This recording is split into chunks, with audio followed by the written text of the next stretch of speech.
Hello and welcome sa ating YouTube channel mga Lodi. So gaya nga ng nabasa at nakita nyo, so sa video nga ito ay pag-uusapan natin ang 5 magandang laban na nangyari sa Tokyo Revengers. Pero bago nga ang lahat at bago ko to simulan ay paalala lang, ang video nga ito ay naglalaman ng medyo malupit na spoiler, which is matinding spoiler. Malupit kasi kung sa anime series ka nga lang nakasubaybay ay talagang malupit na spoiler to para sa'yo. Pero nasasayo pa rin naman kung panonoodin mo to. So hindi ko na nga ito patatagalin pa, kaya simulan na natin kaagad. Let's go!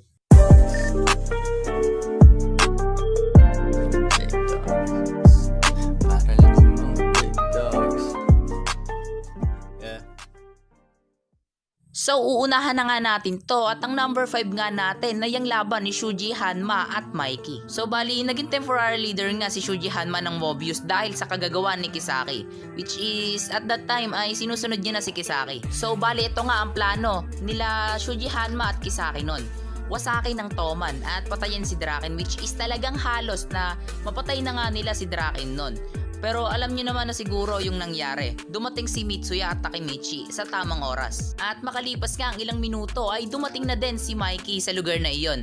At makalipas nga ulit ang ilang minuto ay dumating na nga din ang buong Tokyo Manjigang. At honestly mga Lodi, nabangisan ako dito sa pag-entrance ng Tokyo Manjigang. Which is yun nga kasi yung una natin silang nakita. Diba? So bali-balik tayo sa sinabi ko kanina, pilinano nga dito ni Kisaki at Shuji ang lahat. Which is wala na yung plano nila na pulbos na kasi nangyari nga dumating na dito ang Toman. Kaya hindi na nila mapapatay ng ganun kadali si Draken. So bali dito na nga din mga Lodi naglaban si Mikey at Shuji Hanma. Pero before sila maglaban ay nag-stand up muna sila. At dito nga ay binigyan ni Mikey si Shuji Hanma ng isang signature kick niya. At let me guess, wala nga lang hirap na nasalag iyon ni Shuji Hanma. At honestly, isa nga yun sa nakakabilib na pangyayari. Kasi kung matatandaan nyo nga, hindi nga nakaligtas doon si Ozanai at Taiju Shiba. Pero grabe, mabangis to si Shuji Hanma kasi nasalag niya nga lang iyon. So bali pag-usapan na nga natin dito yung laban nilang dalawa. So habang naglalaban na nga dito yung Toman at Mobius ay dito na nga naglaban si Mikey at Shuji. As in laban talaga kasi 1v1. So bali halos alam naman natin na mas malakas si Mikey kay Shuji at mas lamang si Mikey sa kanya pagdating sa skill, which is mismatch talaga. Pero dito nga ay binigyan ni Shuji Hanma si Mikey ng magandang laban, which is kahit talo nga siya kay Mikey ay marami namang tumama na malalakas sa pakatadyak si Shuji kay Mikey. At ang lupit nga dito ni Shuji Hanma mga Lodi kasi siya nga lang siguro yung bukod tanging nakipagsabayan kay Mikey at nakakatayo pa rin sa kabila ng mga natatamo niyang suntok at tadyak mula kay Mikey. At nire-representa nga iyon mga Lodi ng lakas at tibay ng pangangatawan niya. Talagang may reason mga Lodi kung bakit siya tinawag The Reaper o God of Death. At based nga kay Draken ay The Zombie. So now, moving on sa number 4. So ang number 4 nga sa ating listahan ay ang Valhalla Gang versus Tokyo Manjigang. Tokyo Manjigang versus Valhalla Gang. So bali napaka-solid nga ng labang ito. At masasabi ko ngang kasama talaga ang labang ito mga Lodi sa pinakamalaking laban na naganap sa buong series ng Tokyo Revengers, which is talagang obvious naman. So bali ang laban ngang ito ay plinano na naman ni Kisaki. Same objective pa rin ang wasaki ng Toman at makuha niya si Mikey. Which is alam naman natin kasi na pumalpak nga yung una niyang plano, ang mapapatay si Draken, which is hindi nga namatay si Draken, di ba? At ito na nga yung pangalawa niya ang bala. Gamitin si Kasatora para patayin si Baji.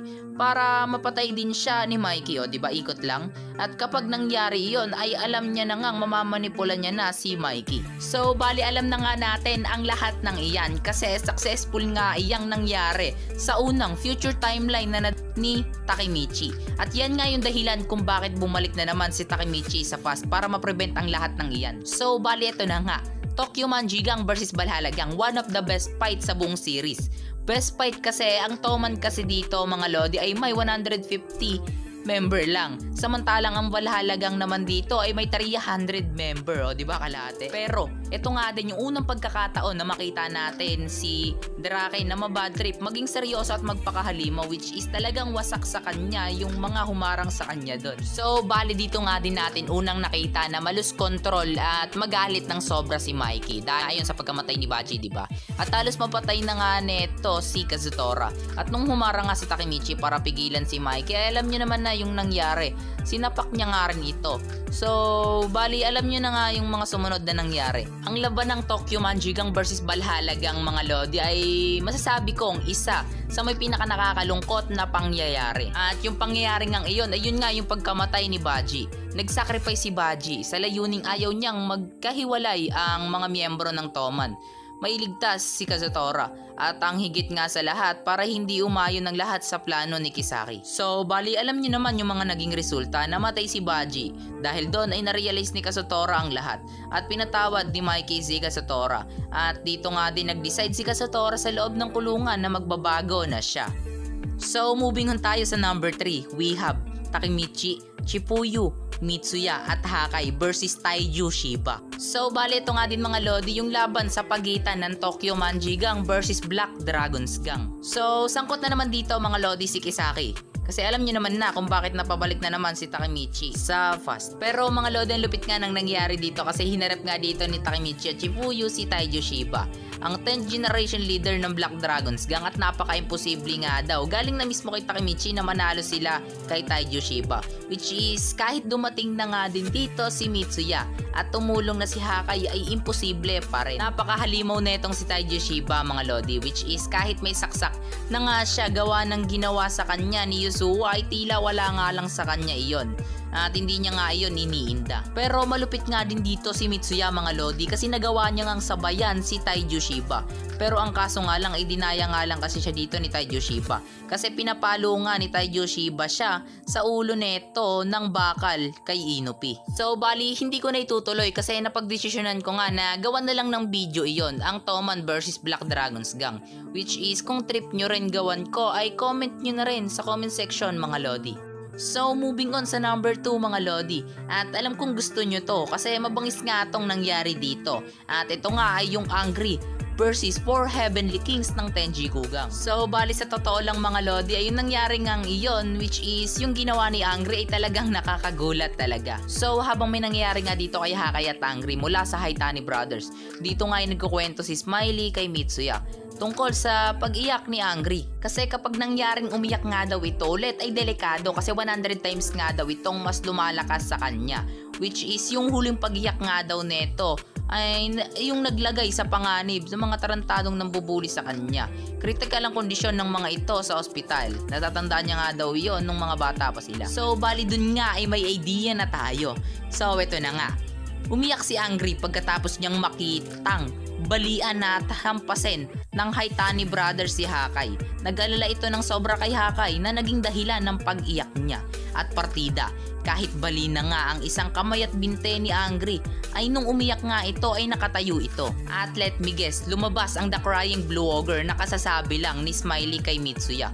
Walang hirap na tinalo nang umiiyak na Angry ang Haitani Brothers, which is tigi isang suntok nga lang ang mga ito. Nang makita nga yon ni Kanji Mochizuki ay nilapitan niya si Angry. At kampante nga siya kasi natalo niya na nga si Angry pati si Smiley sa Fast nung mga panahong wala pa ito sa Toman. Sa sobrang kampante niya nga ay doon na nga siya sinapak ni Angry sa muka at let me guess may kinalagyan nga siya kasi nanakaw talaga siya. Pagkatapos niya kay Mochi ay nabitin si Angry at sinunod niya nga dito si Mucho ang traidor. Tinake down siya ni Mucho at nag-counter attack nga dito si Angry, which is yun, basag ang alangala. Napakalakas ng The Crying Blue Ogre mga lodi. Walang awa kapag nasa estado siya ng The Crying Blue Ogre sa mga nakakalaban niya, which is talagang nakakamangha. At kahit matagal pa nga ito sa series mga lodi ay excited na nga akong makita ito in animated, which is season 2 pa nga natin ito masasaksiyan at matagal pa nga iyon. So ang nangunguna nga sa ating listahan, which is deserve na deserve talaga sa spot ng number 1. Same event kagaya nung sa number 2. Same event mga lodi, Tenjiku Gang versus Tokyo Manjigang. So ang number 1 nga natin ay ang laban sa pagitan ni Mikey at Izana. So napakabangis nga ng labang ito para sa akin mga lodi at napaka-solid. So nung nagharap nga yung dalawang to ay talagang nakakapanindig balahibo mga lodi. So si Izana Kurokawa nga ang president leader ng Tenjiku Gang at si Mikey naman ang leader ng Tokyo Manjigang. Napakakisig kasi leader versus leader talaga mga lodi. So bali si Izana Kurokawa nga mga lodi yung kauna-unahang halos muntik nang makatalo kay Mikey in 1v1.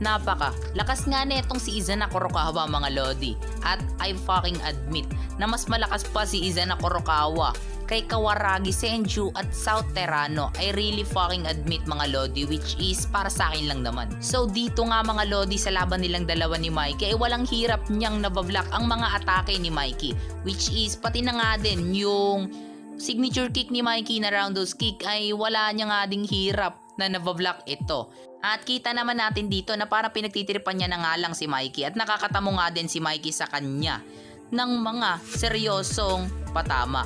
Hindi niya nga gustong matalo lang si Mikey, which is ang gusto niya ngang mangyari ipatayin si Mikey. At gusto niya nga ding wasakin yung mentally ni Mikey. Bali kita naman natin kasi tignan nyo nga yung order niya na pumayag nga siya na patayin si Emma. Sinabi niya nga kay Mikey na nag-iisa na lang si Mikey at wala na si Emma at Shinichiro. Pero mga lodi, sa pangingibabaw niya nga sa laban nila ni Mikey at pangdudumi na niya kay Mikey ay nagawa nga ni Mikey baliktadin nga siya, which is ginamitan nga siya ni Mikey ng mind game. At nagawa nga siya dito ni Mikey mamanage na matalo. So bali-balikan lang natin bago ko tapusin tong video na to. Yung sinabi ko kanina, nagagawan ko na lang ng video iyon. Yung Black Dragons versus Tokyo Manjigang. Seryoso yun mga lodi, gagawan ko talaga. At dito naman sa Tenji Kugang versus Toman, ay gusto nyo ba ang gawan natin din ito? So bali kung nagustuhan nyo nga ang video ito ay don't forget to like this video at mag-subscribe na din kayo for more video na katulad nito. So bali kung may gusto nga kayong i-correct ay mag-comment kayo sa comment section. So once again, this is Anime Real Quick Page channel. Let's go! The joke lang, peace out na.